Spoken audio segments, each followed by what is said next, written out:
This podcast would not be possible without the wonderful people who back me on my Patreon page. You can reach out, and if you go to patreon.com, look for Set Lusting Bruce, and you can support the podcast for as little as $1 a month.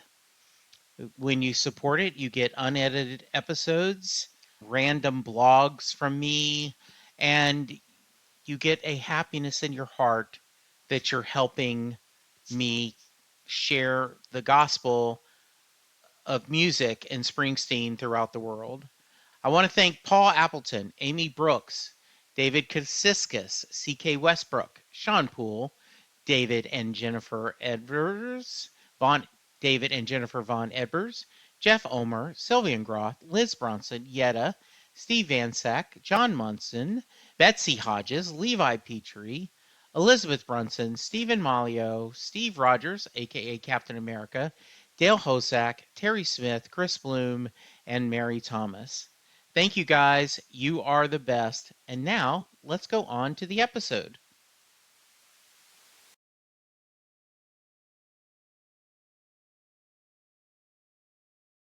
Hello, everyone, and welcome to a new episode of Set Lusting Bruce, your podcast all about Bruce Springsteen, his music, and mostly his fans. I am your host, Jesse Jackson. We are doing a timey-wimey episode. It's my morning. It's one of my guests later in the day. I have two fabulous people joining me, and I am just thrilled. We've been planning this for a while. Rhonda, welcome to the podcast. Thank you, Jesse. And why don't you introduce your friend and our other colleague in this discussion?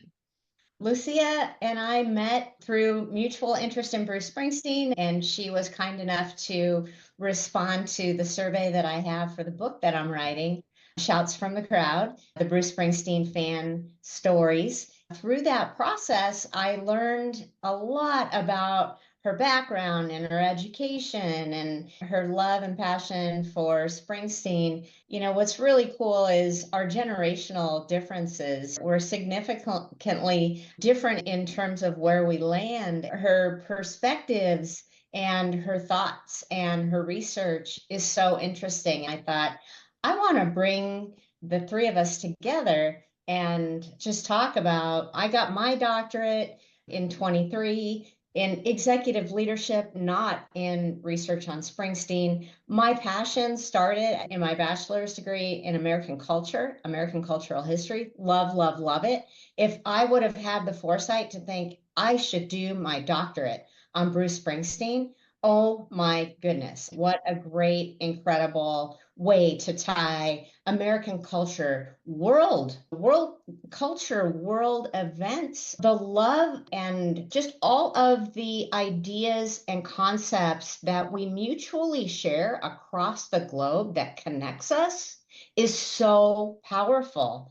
And what I love about what Lucy is doing is she's bringing that to life for us in her research.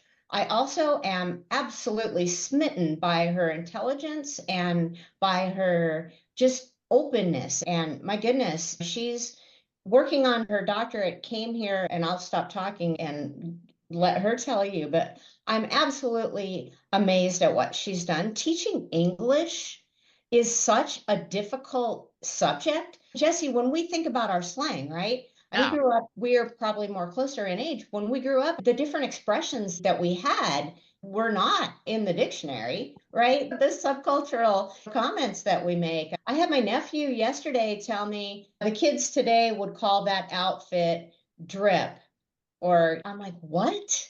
Dead drip or something. And so I think, how in the world can this scholar teach English to where English is not your primary language? And I just think the world of her, and I know that she is going to really ignite a fire when she releases her dissertation. I'm so excited. Wonderful. So, with that introduction, tell us a little bit about yourself, Lucia. Thank you for those kind words, Rhonda. Wonderful conversations, all the ones that we have had up to this point. I'm really thankful to be here in your podcast, Jesse. As Rhonda has said, I'm Lucia, and I'm currently working as a Although I've been working as an English teacher for the last 4 years, I'm working as a Spanish instructor, associate instructor at Indiana University in Bloomington, and completing my third year of Ph.D. at the Universidad de Sevilla, which is my home institution. So yeah, after finishing, I did a degree in English studies, and my master's was specialized in English culture and literature. So after finishing my master's, I decided to pursue a PhD on the same field.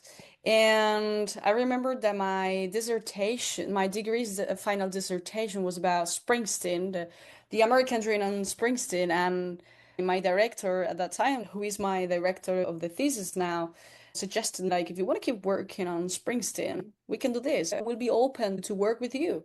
So my current research approaches the connection between Springsteen and his Spanish audience from a historical perspective. I'm fascinated by that, but I always like to start at the beginning. So talk about, where did you grow up and what kind of music was your family listening to when you were younger? Oh, I'm from a very tiny town in Spanish town, but it is located in the north of Africa. It's called Ceuta. It's above Morocco. And so while my mom was really into Spanish pop and songwriting like Los Pecos, Joan Manuel Serrat, or Victor Manuel, I don't know if you're familiar with those artists, but my dad has always had a more international music taste. And in his teens, he was a huge fan of the Jackson 5 or Queen. You could tell that his favorite artist is Billy Joel. So Mm. when it comes to music, my dad clearly influenced me the most. And those artists, as I mentioned, Billy Joel and Michael Jackson as well, were the soundtrack of my childhood, along with many other contemporary bands that were trendy in the early 2000s when Mhm. I was a kid, the Backstreet Boys, or Britney Spears. Sure. Yeah. Yeah. Can I love that idea of this going, how much American artists can and world artists can show. So can you remember when you first discovered Bruce Well, and what about him yeah. spoke to you? I discovered Bruce Springsteen thanks to my religion teacher. It was not because Okay. of my dad. My dad has, of course, my dad knew Springsteen, but he was not a fan of him. He didn't listen to his music. So, ironically, I discovered Springsteen to my dad when I became a Okay. fan. How funny. Yeah, when I was 10, I remember that my religion teacher played the We Are the World song for celebrating the World's Peace Day. Okay. I already recognized some of the voices like Michael Jackson's, but I remember that I got mesmerized, and I was 10, by the duet, the final duet between Springsteen and Stevie Wonder, that part. And after that day, I remember that I started what I have always considered my first research Yes. because I seriously needed to find that raspy voice with all those nuances that makes Springsteen voice so unique, but above all, so expressive. So it was in 2008, and Wikipedia and YouTube were already emerging. So to be honest, it didn't take me too long to find him. And I remember that the first video that popped up was Glory Days. And this is something that I have been discussing with Rhonda, that to be honest, when I listened, I don't know, I was looking forward to hear more about that voice that couldn't help falling in love when in We Are the World. And the truth is that when I listened to Glory Days, that track didn't impress me a lot. It disappointed me. Like, a voice that had transmitted a lot in only this short part of We Are the World. I was expecting something else. So I don't know. I didn't connect with Glory Days, but a few months later, I decided to check his music again, to Yeah. check it out again. And the next track, of course, was Born to Run, and then was when there was no point turning back, and I started to listen to Bruce Springsteen 24/7. So yeah, I still have in mind like me at the age of 10, 11, like playing an imaginary guitar in front of a mirror, trying to figure out the lyrics of Born to Run, because of course at that time my English was very basic, so I didn't understand half the things. I need to read the lyrics to understand them. I'm always amazed by that. We're going to talk in a few minutes about that magic of seeing him perform in Spain and Barcelona and how those are legendary shows. There is something about my son is a huge WWE fan, wrestling, right? And they're right now, as we're recording this, they're touring overseas. So they've done Belgium and they've done UK and Scotland. And he was talking about how crazy those crowds are, which led us to a discussion about that I have been told, I've never been lucky enough to see a European show, but as much as you think a show is cool in Dallas, Texas, when you go to Jersey or Philly, they're in another level. And then when you're in Europe, they're at least probably even a little more than that. Rhonda, and by the way, Rhonda, please join in anytime. Your thoughts on that? I've seen him in LA, and yeah, the audience was very into it. And then I've seen him in Minnesota many times. And culturally, we're a little more reserved here in the lovely state of Minnesota, where, I don't know if Yeah. we're frozen or what happens, but it takes a lot to get everybody up and cheering. It would be my dream, literally, to see a show in Spain. So I'm going to ask you, was research, academia, always something that interests you? Me? Yeah. Not always, to Okay. be honest. Not always. I have always had in mind to become a teacher because I love the fact of transmitting and some kind of knowledge that I could have to future generations, as well as I have always admired some of my professors and instructors, like how much I learned, how like they opened the world to me and to my classmates. So I wanted to become one of those, right? The thing is, I encountered with a couple of professors that believed that I could have a chance to pursue a PhD. And I thought, why not? Okay. I know that in some universities in the US, they're having courses of Springsteen's and politics, for Yeah. example. So imagine having a chance in the future, not in a short term, but having a chance of analyzing Springsteen. I don't know. This is not a comparison, of course not, but as 20 years ago happened with Ernest Hemingway, for example, or something like that. I firmly believe that we should start thinking about pop culture as a serious matter Yeah. to study in academia. That's why Springsteen, alongside with other like Bob Dylan and many other singers and artists, might be considered like figures that deserve to be studied in depth. So that's why that was by what I was encouraged. And what is more, here in Indiana, I'm taking a course in history of rock and roll from the 70s to the 80s. And I'm having the chance to explore many other artists. And I was thinking like, wow, that would be so cool to teach these in the future, right? Yeah. And if it doesn't work because academia, the truth is that it's very hard. Yeah. These atmosphere and stuff, it's very hard to make a career in that. I will keep teaching English and transmitting Anglo-American culture Yeah. in Spain, which is a cool plan too. The amount of times you've seen Bruce perform live is not a fair barometer of how big of a fan you are. But have you gotten to see him live? And if so, how many times? Yeah, you're right. I've only seen him twice, Okay. sadly. The first time was in Seville during the Wrecking Ball tour. Sure. I remember being in Santiago de Compostela, the last city, I think it was the last city of the Spanish series of shows in 2009. And I remember waiting in Plaza del Obradoiro, one of the main squares of the city, because someone had said that Springsteen was going to visit the Cathedral of Santiago. And I was waiting there, imagine that I finally get to see him. It didn't happen. He didn't visit the cathedral.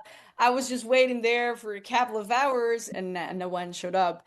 So I was looking for my dad, precisely my dad promised me the next time Springsteen comes to Spain, I will take you. And the truth is, I skipped one day of class to go to the concert because I needed to live that. And so the first one was in Seville in 2012. And I had to wait 12 years to see him again in Barcelona last year. But yeah, every time I noticed that I've only seen him twice up to this point. I remember reading an interview of a Spanish journalist who has written some articles about Springsteen. His name is Jofre Jumbart. And he elaborated on this point, like he confessed that if he could travel back in time, as happens in the film Back to the Future, Yeah. he would use the DeLorean to see Springsteen's first concert in Barcelona in 1981, right after the coup d'etat that had taken place in the country. So I think I totally agree with him. I would definitely go back to that one when Springsteen was still undiscovered and could go for a walk in Las Ramblas, which is the main street of Barcelona, without being recognized. Something that is unbelievable nowadays. If Springsteen was going for a walk in Las Ramblas, he couldn't walk at all. Right. He would have been stopped constantly. But of course, I would have also wanted to attend to a show of the Born in the USA tour, even if it's not my favorite album, or even his first performances in the Stompani Club in the 70s. So, Yeah, I one of my other podcasts is a Doctor Who podcast. oh, And we did an episode, my co-host and I, we picked 5 concerts we'd go back to if we had a TARDIS. And I could have picked all Springsteen shows, but I didn't. But when people joke about on social media, so if you had a TARDIS, what would you do? I often answer, go to every Bruce Springsteen show possible, right? So that's great. Your thoughts, tell me a little bit, Lisa, why do you think there is an intensity in the European shows that are different than the American shows? I don't want to make anyone unhappy because there's a lot of great American shows, but there is a different intensity. Why do you think that is? I don't know. I'm not sure about the rest of Europe. I can tell you about the connection with Spain. Please. Because even I was recently reading an interview done during the reunion tour to Stevie Van Sant, in Yeah. which he confessed that I told Bruce that it was a bad idea to make Barcelona the first stop of the reunion concert in Europe. Or I think it was the world tour, because after Barcelona, I think that we are not gonna have the same intensity in the upcoming shows, right? So Yeah. even them, they have these amazing connection. I remember that when I was starting my research about this, the Springsteen, the bond between Springsteen and Spanish audience, many journalists that interviewed Springsteen highlights Springsteen was mesmerized, for example, with Barcelona's, for example, architecture, the work of Antoni Gaudí.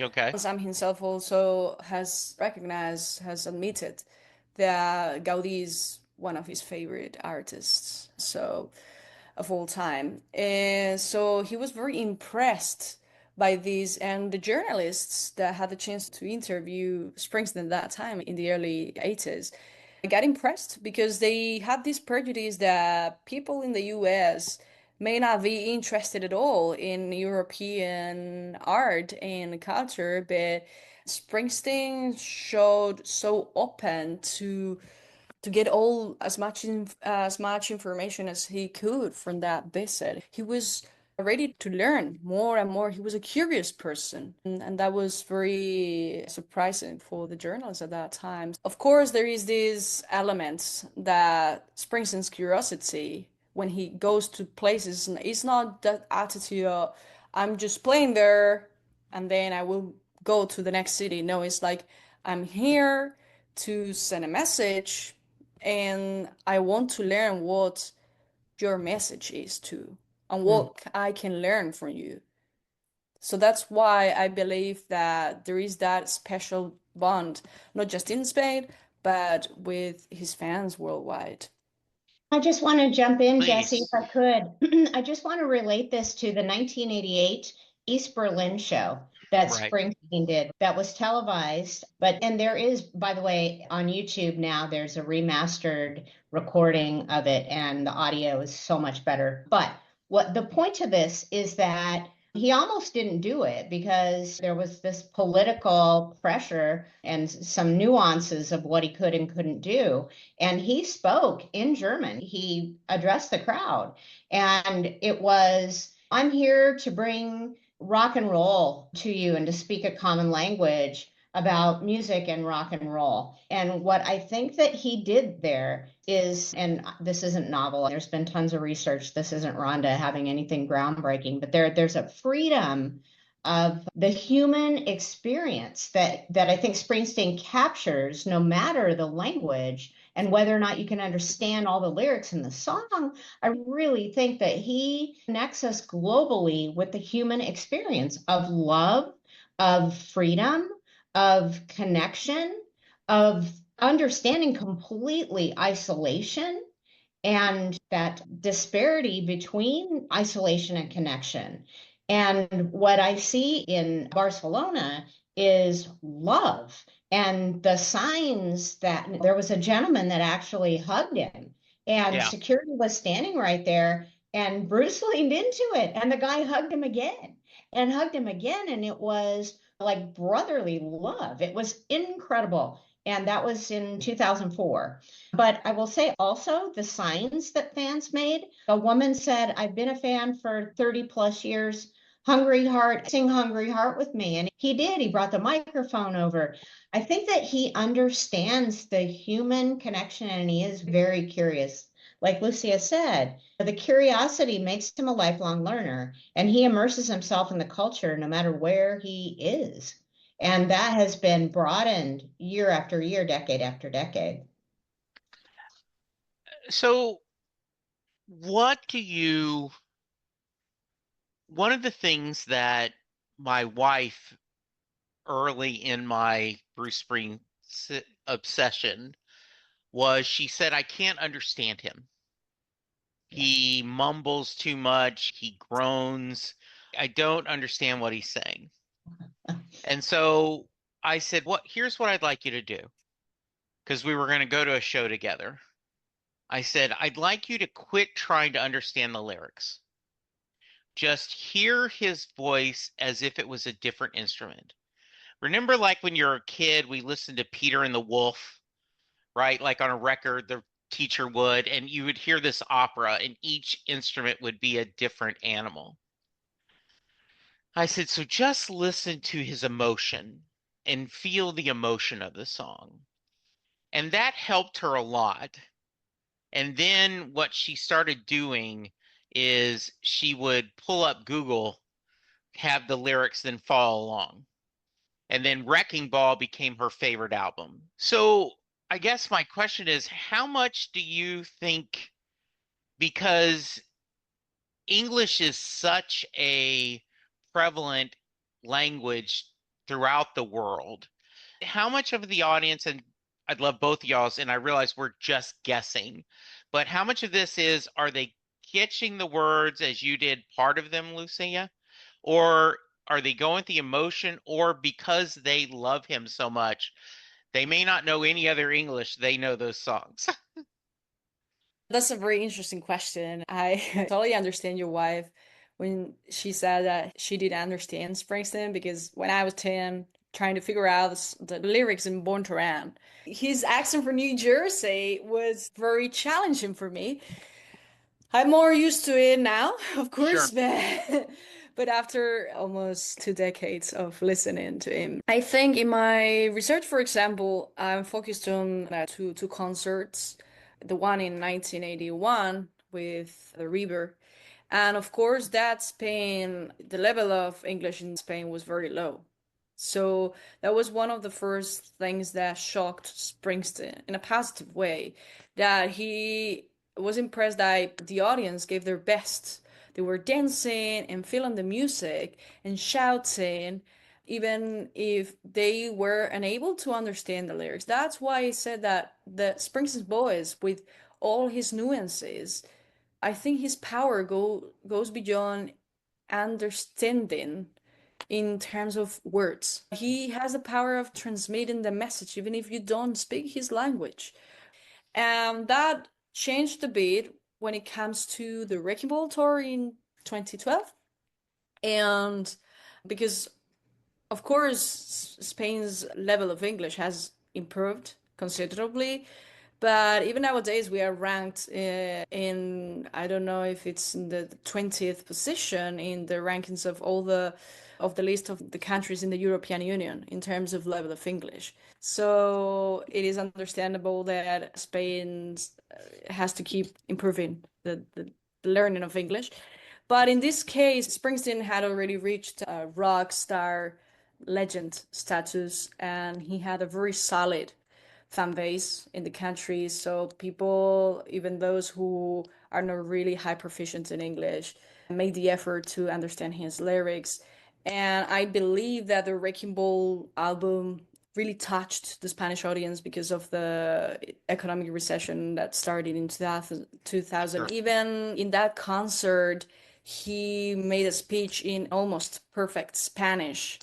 He wanted to make sure that we have understood his message, and he dedicated some words for Los Indignados to show his support on the Spanish part of the society that has been deeply affected by this economic crisis that had led to millions of unemployed Yeah, people in the country. Rhonda, please. he supports the underdog, right? And people will say, "Oh my God, he's wealthy and this and that." And I don't.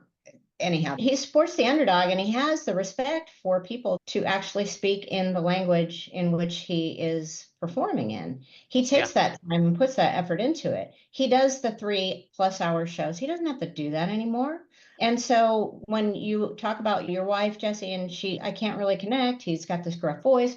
I would say that, what I've learned in the research for my book, that people are saying, this man has been a constant companion in my life through the decades. So when I am reading the response of someone who's been a fan for 30 years, who first went to a show in maybe 1978, what they're saying is that I was a young person then, and I could really get into Born to Run. I wanted to leave my town, and then I'll bring it fast forward all the way to Letter to You, right? And oh my God, they've lost both their parents.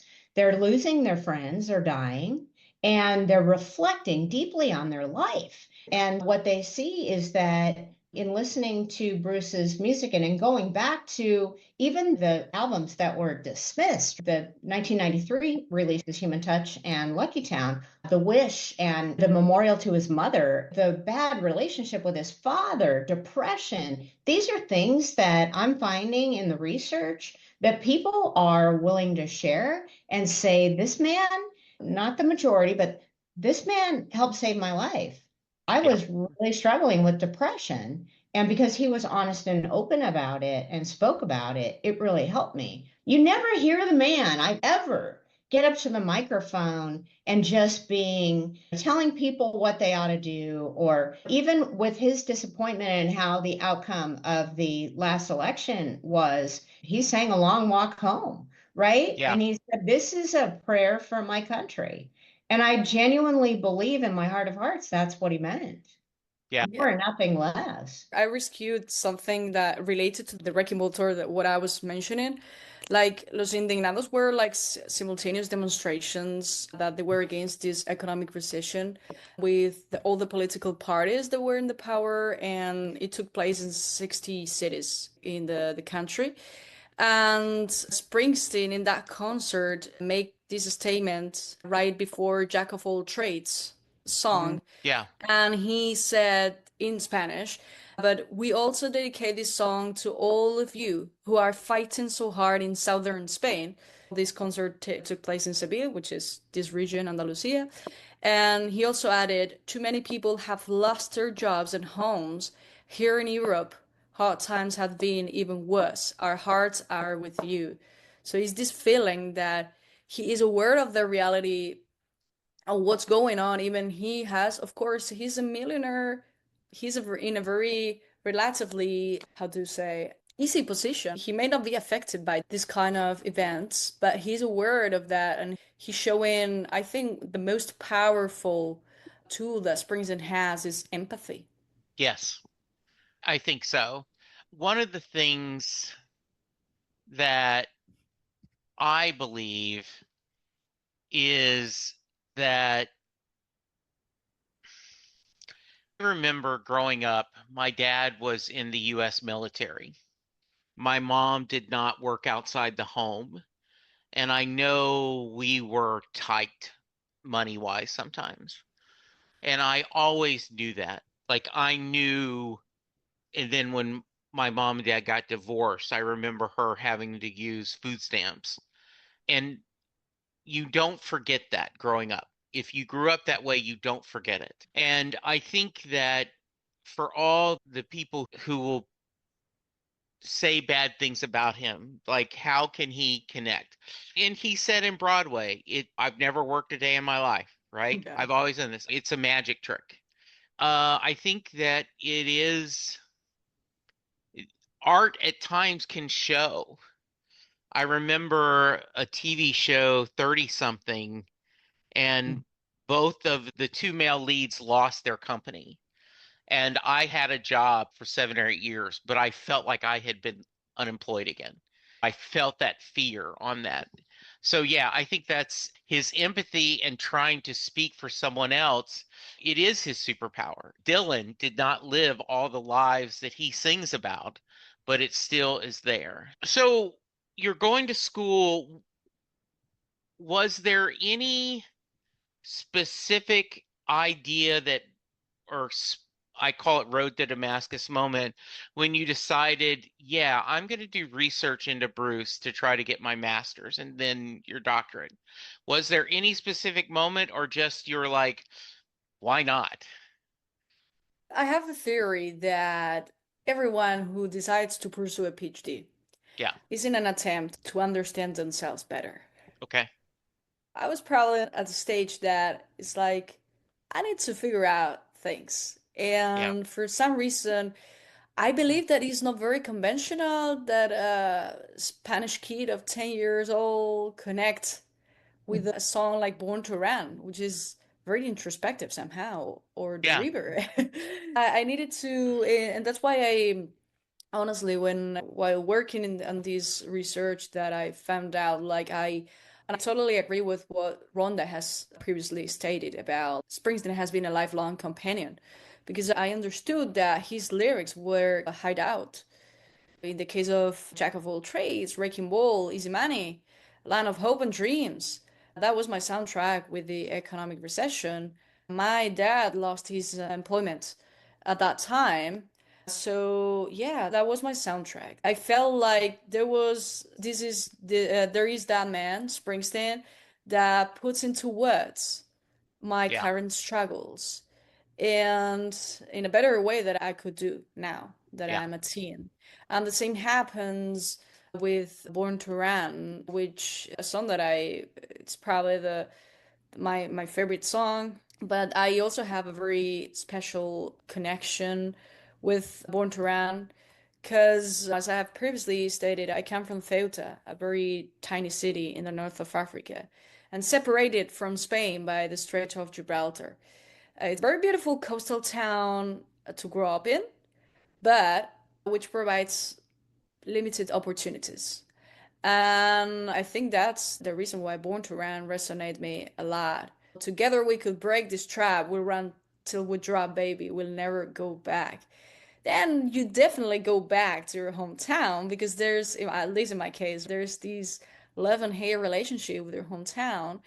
But after all, I cherish tons of precious memories with my family and friends there, the Mediterranean Sea and stuff. But you would also want to progress and see what's out there, the parts of the world. And that's why I went to Seville to get my degree and my master's.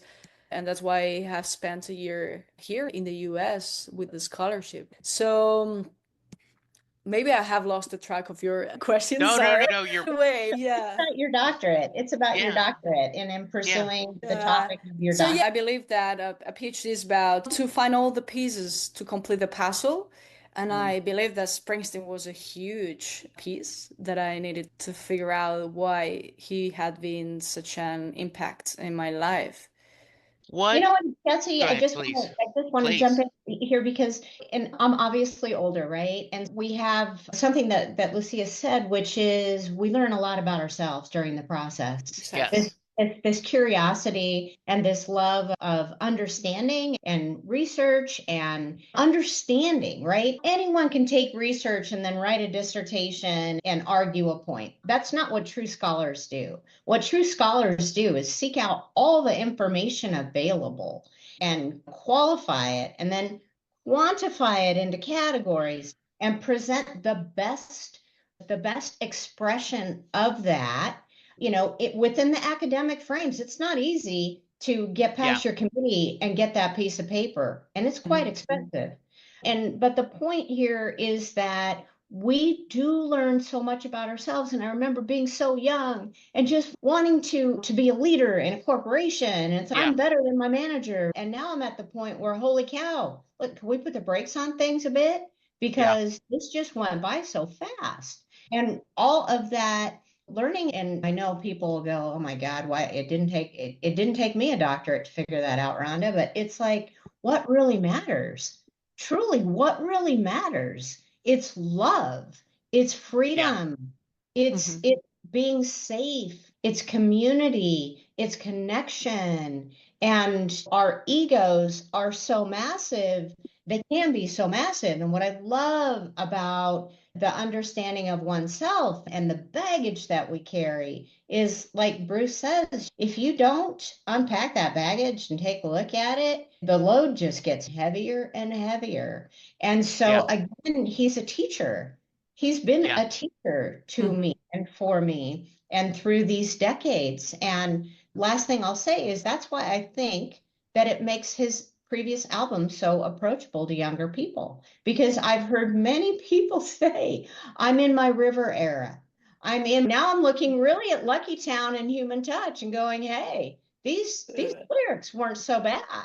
I totally agree with you. I couldn't agree with you more. I believe that every album has a certain period of your life. Maybe if you're in your 20s, you don't, for example, in my case, when I was 10, I didn't understand the river feeling. Like I Yeah. recognized it as a masterpiece, but the message didn't get me that hard. But for example, now that I'm 27, it's like I am in my river era.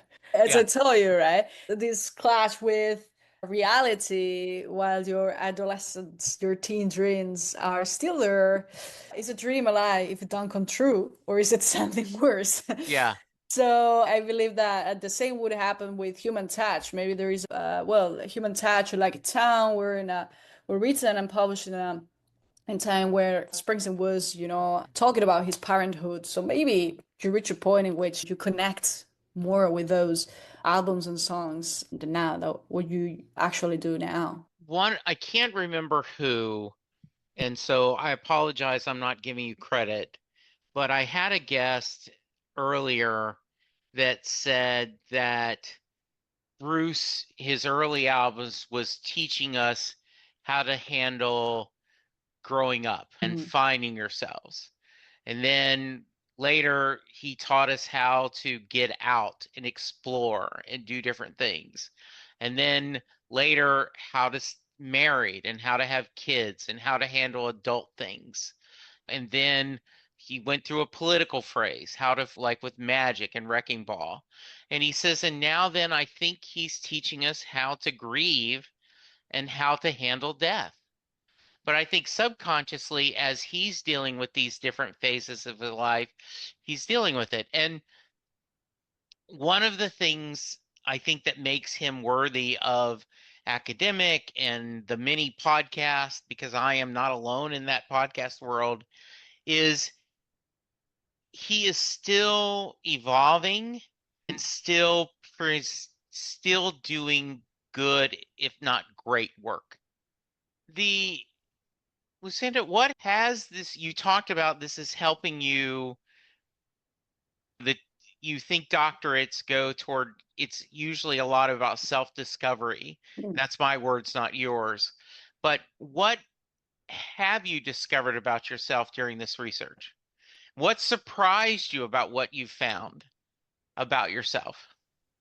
I don't know, like sometimes, as I said previously, like his songs put into words. You know what, I was unable because I was too young. And sometimes you're aware that something's going on. I feel this Yeah. way, but I don't know why. And he addresses exactly the fear, the challenge, the ordeal. He has this capacity to verbalize all that. Yeah. So maybe, and there are so many, I believe, like Adam Raised Cain, for example, there are so many lyrics that are very harsh with yourself, that is about Springsteen having very honest conversations with himself. Yeah. So I've probably learned how to be more honest with myself, even having difficult conversations with me, but that are needed to grow up and to progress as a human being. Yeah. So that would be one of the points. Good. Rhonda, what are you seeing? Are there some themes you're seeing in your research toward the book that you think would be appropriate for this discussion?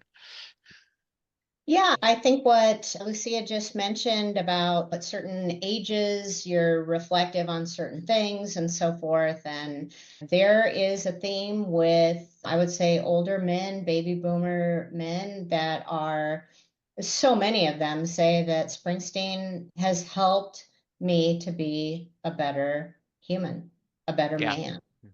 And I find that so fascinating Yeah. because people that don't understand the love that we have of Bruce, I have heard like the whole fanatic or sycophant or whatever. I just set that aside. I don't have time for that because you don't get it, and that's okay. But there Yeah. just isn't enough time to bring you up to speed.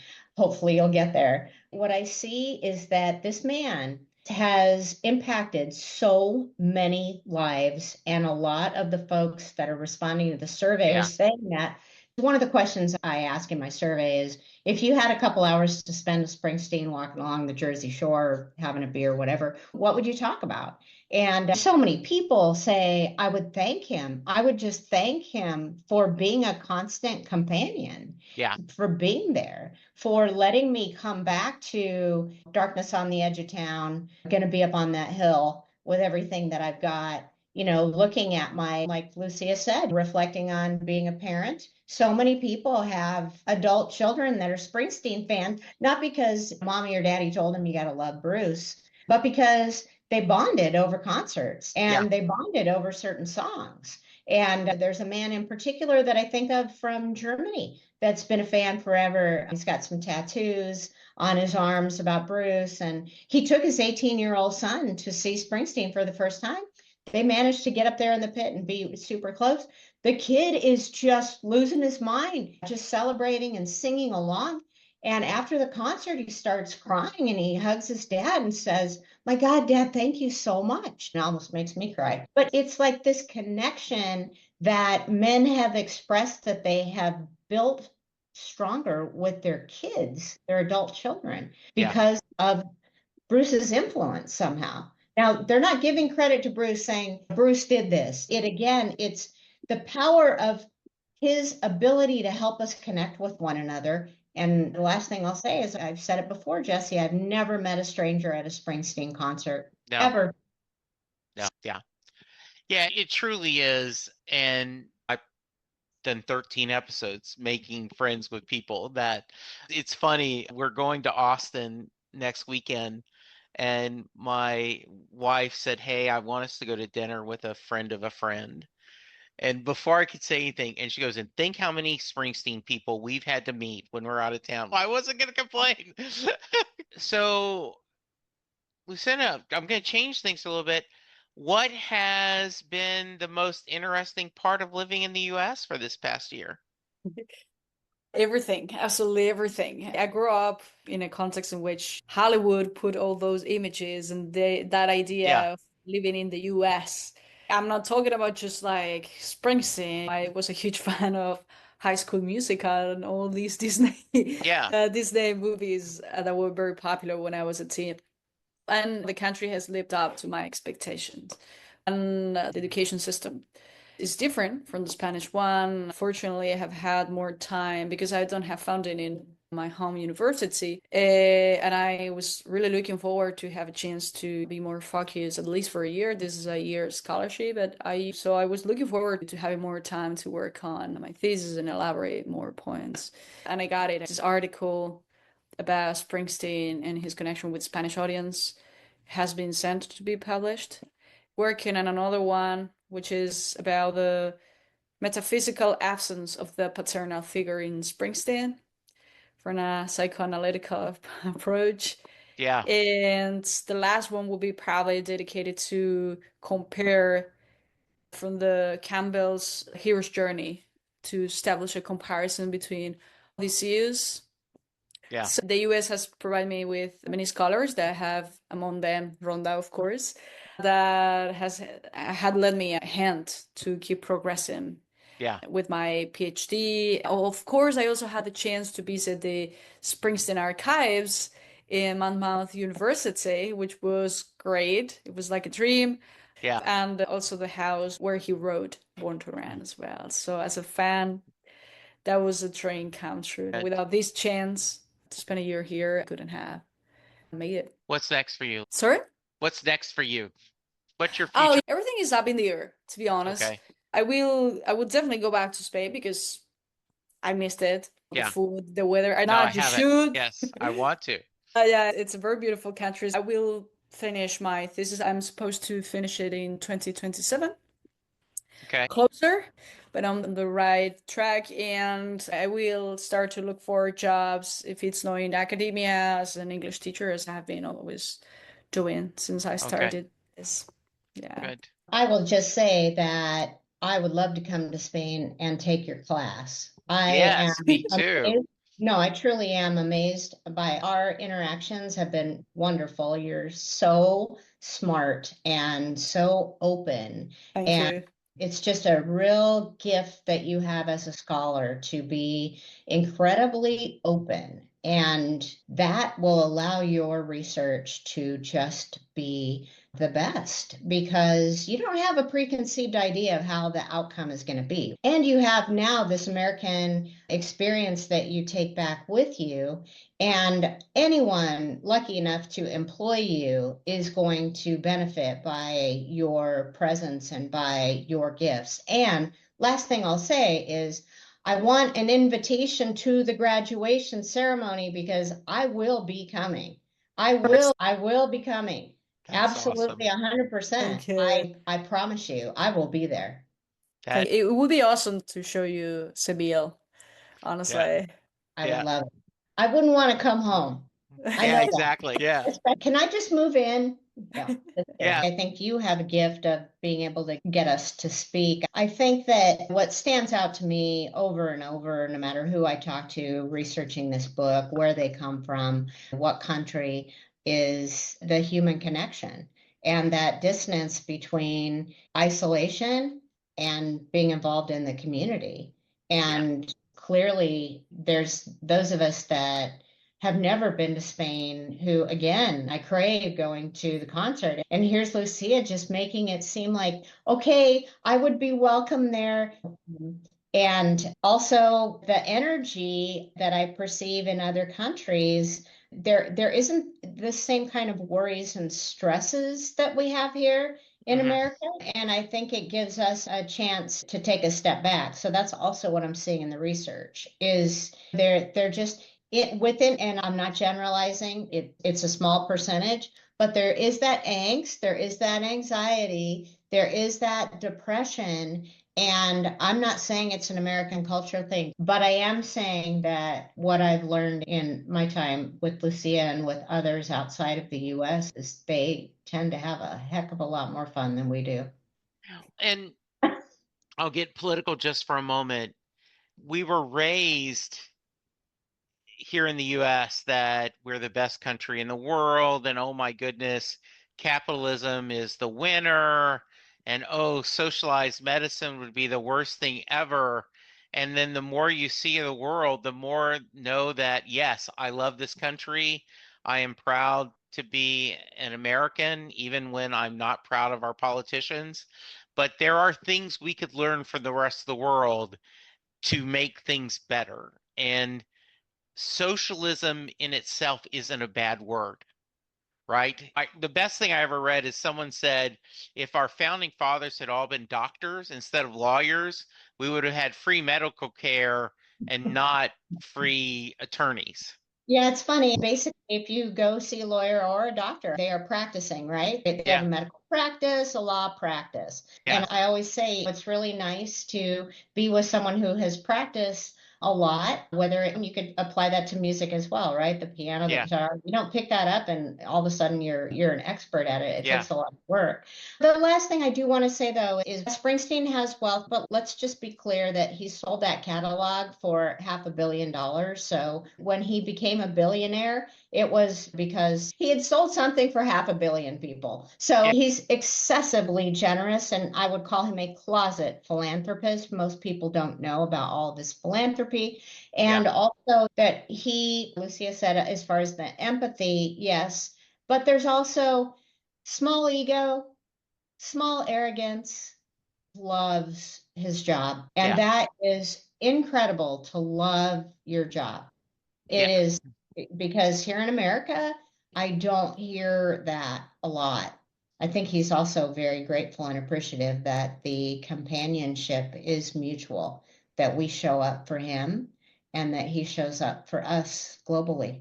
Anything else before I get to the Mary question for you, Lucy, that you want to talk about? Thank you Okay. so much for this space that you have given to me. Sometimes young scholars, the ones that we are just starting, we don't have room for expressing our opinions. So I really appreciate it to both Well, of you. you are welcome anytime. I've loved visiting with you and I wish you the best of luck. This is so exciting. I am curious. You've talked a couple times about how much the river speaks to you. Can you articulate why? It's a tricky question, but I think that the river portrays that reality clash that many people experience when step into adulthood, and that tension between those expectations that you have with yourself and what actually happens. And I think that tension, that I believe that the river is a song in which the past and the present intermingle in the narrator's brain, Yeah. and that culminates in the line, is a dream alive, if it don't come Yeah. true, or is it something worse? Some dreams may seem a little bit beyond our possibilities, why we still attempt to achieve them. So we are trapped in a kind of loop. Should I still pursue it even if it's tough or not? So yeah, I think it's something that you can experience when you are in your late 20s. Maybe that you notice that reality, the real life is not that kid's playground that you had in mind. All right. I'm going to have you in a few minutes give us a summary. But before I let you go, I end every podcast with the Mary question. Jay Armstrong is a former high school English teacher. He's now retired, writing full time. But when he was teaching, he would give his students the lyrics to Thunder Road. And they would talk about it as if it was a poem, discussing the imagery, the themes, and the illusions that Bruce talks about. They would compare it to Robert Frost and other poets. And at the end of the class, he would ask his students, does Mary get in the car? Do you think Mary gets in the car at the end of Thunder Road? Absolutely not. I mean, Oh, the only reason someone would say yes is because we love Springsteen. Let's think about it carefully. I believe that if in real life a guy resembling James Dean's Rebel Without a Cause yeah, invites you to jump in his car to pursue a dream, that is his, because we are not sure about Mary's version. What are yeah. her dreams about? He never asked her what she wanted. He seems to be blinded by this excitement and thirst of experience, and he doesn't have a plan. It doesn't sound convincing. So would you trust him? Then of course he becomes a rock legend and you could regret your decision. But at first it's not a reliable character. It's like the Peter Pan, which was actually a source of inspiration when in Born to Run, because he Yeah. had a poster in it of it. So it's like in case Peter Pan inviting Wendy to stay in Neverland. And I knew that you were gonna ask this question, so I double checked that I reread the lyrics. And there is this passage in which he says, "My car's out back. If you're ready to take that long walk, from your front porch to my front seat, the door's open, but the ride ain't free." So it's you have a limited time to make this decision. Please decide it right now, and if not, I will go alone. I will leave alone, with or Yeah. without you. He might be a little bit afraid of doing this, start this journey Yeah. alone, but you're not like an essential part of this story. I Mhm. love that answer. And if the So, ride isn't free, how much is it? What's the yeah. cost of that ride? Exactly. We never find out, do we? I mean, No. I don't think we do. And and I think that's the beauty of the question is that you some people answer, of course he does. It's Bruce Springsteen, right? And then others say, as you said, no, he doesn't sell it well enough. My wife would definitely say no because he calls her ugly. You're in a beauty, but hey, you're all right. Yeah, I love your answer, and that's so great. If someone wants to reach you, what's the best way, Lucia? I would say that I am on LinkedIn, for example, Okay. Lucia Alarcon Reyes, or my email is my personal email. Okay. It's LuciaAlarcon97 Okay. at gmail.com. Okay. So you Good. can reach me out with any questions. If you just want to talk about Springsteen, that's fine. And Rhonda, are you still working on the book? Please Jesse, share that. yeah, I think the easiest way to get there is just go to springsteenfan.com. So springsteenfan.com, all one word. And then you'll see a link that'll take you to the fan survey. And then once you're there, complete the survey. I do have an online collectible store. The intent is not to get you to buy anything. However, there is a 15% off discount code that I do send to anyone who completes the survey simply because I want to show my appreciation for their time. And also, last thing on that is that if you don't want to type, because we all get tired of typing, the really cool thing about the survey tool is you can speak your answers. So you can record your answers. A lot of folks have done that, and it's been really great. So thanks, Jesse. Listeners, please follow Lucia on LinkedIn if you are on LinkedIn. Reach out to Rhonda, give them your thoughts on the Brixney fandom. And I just want to thank you both for joining me on this Saturday morning. And it was a lot of fun. And I hope we can do it again. Thank you. So listeners, remember, be safe, be kind, and we'll talk to you soon. Goodbye.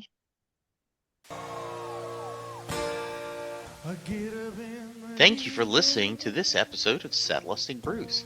I hope you enjoyed it, and I also hope you check out other episodes of the podcast. I'm going to go through some housekeeping items here on how to contact me and some of my other projects, so please hang around. I'm still on Twitter, aka X, at Jesse Jackson DFW. The show is also on Twitter at Set Lusting Bruce. I and the show have a Facebook page. Please go there and like us. I'm part of a few other podcasts. On Perfectly Good Podcast, me and my co-host Sylvan are talking about every John Hyatt song in alphabetical order. Set Lusting Bruce and Perfectly Good Podcast are part of the Pantheon Podcast Network, where we have hundreds of shows dedicated to music. Please check them out. My good friend Charles and I continue to talk all things Doctor Who on Next Stop Everywhere. Lou, Karen, and I talk about pulp culture topics on the JKL Media Podcast. I would love to hear your feedback. Please send me an email to setlustingbruce@gmail.com. You can leave a voicemail, 469-249-2442. Go to iTunes to rate and review any of the podcasts I'm on, and we will read them on the show. Please tell me what you like. Tell me what you dislike. Hook me up with someone you think would be a great guest.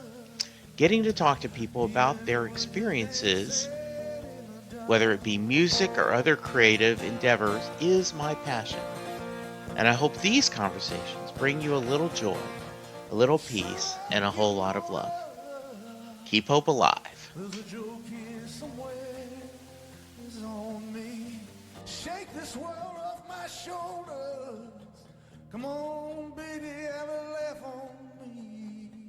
Good, I'm glad. Yeah, I feel very comfortable. Thank you, because as you can expect, this was my first podcast, but I hadn't been invited to any others. So thank you so much. I was very excited. Oh, that's It's a great. Spanish audience. That's wonderful. Do you want to say anything in Spanish? And I No, can no, add it? no, don't worry. You Yeah, sure? yeah. You want They understand. you can do here. I'll add. Okay. Lucia, before I let you go, do you want to say that in Spanish for me? And I'll put that as my greeting? How? Repeat it? Sure. Sorry, sir. I'm listening to Set Lusting Bruce. Venga, vale. Okay, I can do Okay. it. All right, go. Podcast de Jesse Jackson, Sublasting Bruce. All right, you Thank guys you. have a great night. Thank you, buddy. See you. Take care. Rhonda, thank you for doing Bye. this. Bye.